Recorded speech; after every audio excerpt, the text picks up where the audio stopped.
Durant 10 jours, les valides se sentiront regardés, détaillés, presque différents. Devant près de 4000 athlètes handicapés physiques ou déficients intellectuels, une évidence, ils sont nombreux et ces 9e Jeux handisport Asie-Pacifique sont leur rendez-vous. C'est la deuxième compétition après les Jeux paralympiques, puisqu'il manque juste les pays d'Amérique et puis d'Europe en fait. Et puis là, il y a quand même eu pas mal de records du monde battus en natation, en athlétisme. Puisque bon, dans les autres disciplines, on ne peut pas parler de record du monde. D'autant plus que c'était en Asie, qu'il y a les Thaïlandais, les Chinois qui préparent Pékin. Et les Malaisiens, ils avaient préparé ça aussi à fond, puisqu'ils ont fini 3e. Et puis voilà, quoi. En athlétisme et en natation, très très très haut niveau. «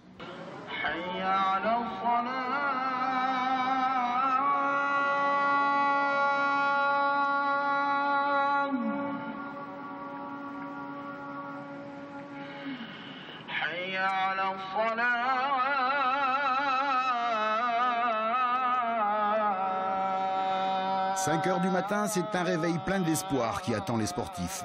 Allah est grand et la journée sera longue et c'est en athlétisme que notre délégation va faire sa récolte de médailles.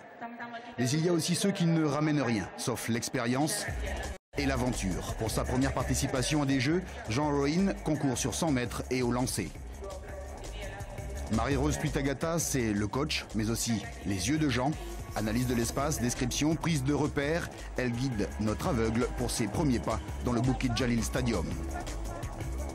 Javelot, disque, 100 mètres avec guide, aveugle ou pas, Jean enchaîne les disciplines, sans quoi pénalités et amendes s'accumulent.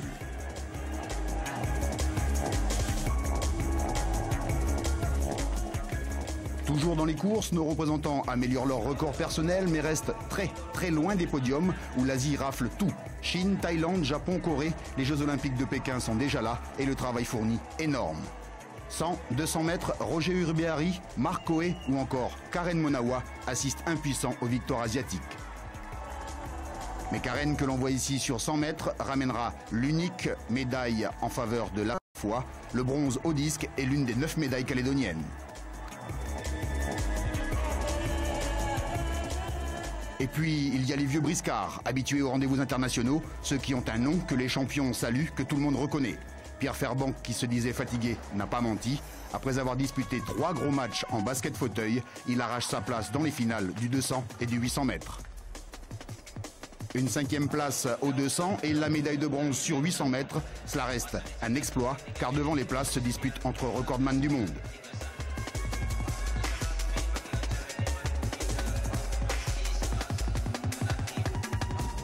Autre habitué du circuit international, le champion d'Europe Soselito Sekeme, qui ramènera 2 médailles au cabou, l'argent au poids et le bronze au lancer du disque. Le champion du monde Thierry Wachetine remplit largement son contrat, l'or au javelot et au disque, et seulement l'argent au poids. Mais avoir le géant australien qui lui sert de compagnon de jeu, on met cela sur le compte de l'émotion. Avec 10,60 m, Thierry établit un nouveau record de France. Une compétition entre hommes forts où l'amitié a toute sa place. Budapest ou Kuala Lumpur, la compète, c'est aussi les grandes retrouvailles. Les 2 dernières médailles d'argent, en l'occurrence, ont été remportées au disque et au poids par Hélène Alaigano, que l'on voit ici au stand de tir des Rangers malaisiens. Pour Hélène et Patita Maka, c'est avant tout la grande révélation. En découvrant le matériel utilisé par la concurrence, il faut d'abord soigner le moral avant d'atteindre la cible. Carbone, titane, viseur haute technologie et une multitude de petits riens qui font la différence entre le tir de compétition et la chasse aux pattes jaunes. Après sa place en finale, Hélène n'a pas oublié de rembarquer le polystyrène et le tabouret en pain caraïbe. Là encore, il faut n'y voir que le bon. Certains coachs tels les Australiens ont apporté leur soutien, leurs conseils. C'est aussi cela, l'apprentissage du haut niveau. Autre discipline où l'équipement est minimaliste, mais l'enjeu de taille, le tennis de table. Rencontrer les Asiatiques chez eux, dans une de leurs spécialités, ça s'appelle chercher la difficulté. C'est donc plein d'espoir et de détermination qu'Avelino Montero, notre seul représentant, s'attelait à la tâche. Le mental, c'est important, surtout quand on va vers l'inconnu, mais dès les premières rencontres, Avelino prendra la dimension réelle de ce tsunami en salle. Même conseillé par les Philippins, l'homme de la foi subira et subira encore ses joueurs venus d'ailleurs, le tout sous le regard incrédule de son coach.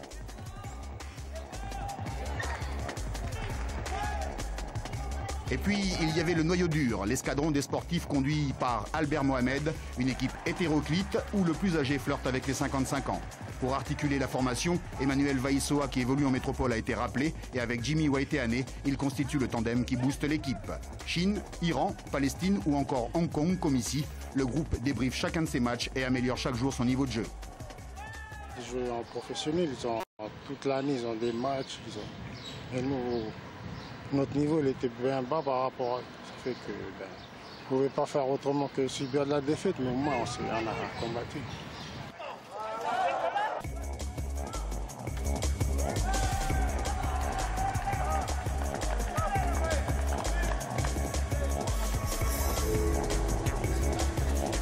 Parmi les moments forts, ce rendez-vous avec les souleveurs de fonte. Un autobus à lui seul, une escorte policière avec exonération de péage.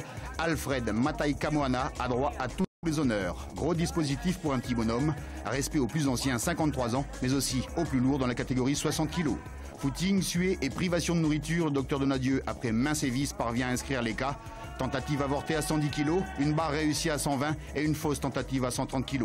Là encore, le podium est très haut. L'Iranien, à l'image, gagnera le concours avec 197,5 kg pour un poids de corps de 59 kg. Bref, pour vaincre, il fallait un gros mental en rapport avec les bras.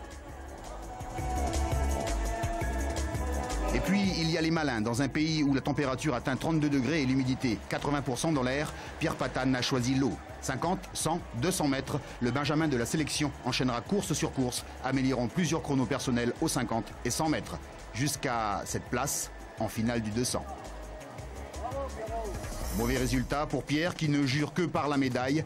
Il ne peut pas être sur le podium, c'est un véritable drame. Il craque, engueule son père et décrète l'arrêt de la natation. Commence alors un délicat travail de reprise en main. On rassure le nageur, on relativise jusqu'à ce qu'il retrouve ses repères et trouve la quiétude. Tellement cool le nageur du CNC qu'il parle désormais quelques mots en malaisien et que même voilés, les jeunes volontaires n'ont pas résisté à l'appel du beau gosse. C'est aussi cela l'esprit du FESPIC, faire se rencontrer hommes et femmes de tout pays, toute religion, handicapés et valides, beaucoup d'humanité, une formidable leçon de respect et de solidarité. Si le sport aide à mieux vivre le handicap donne certainement un éclat particulier aux valeurs du sport. Meu caiu o negócio.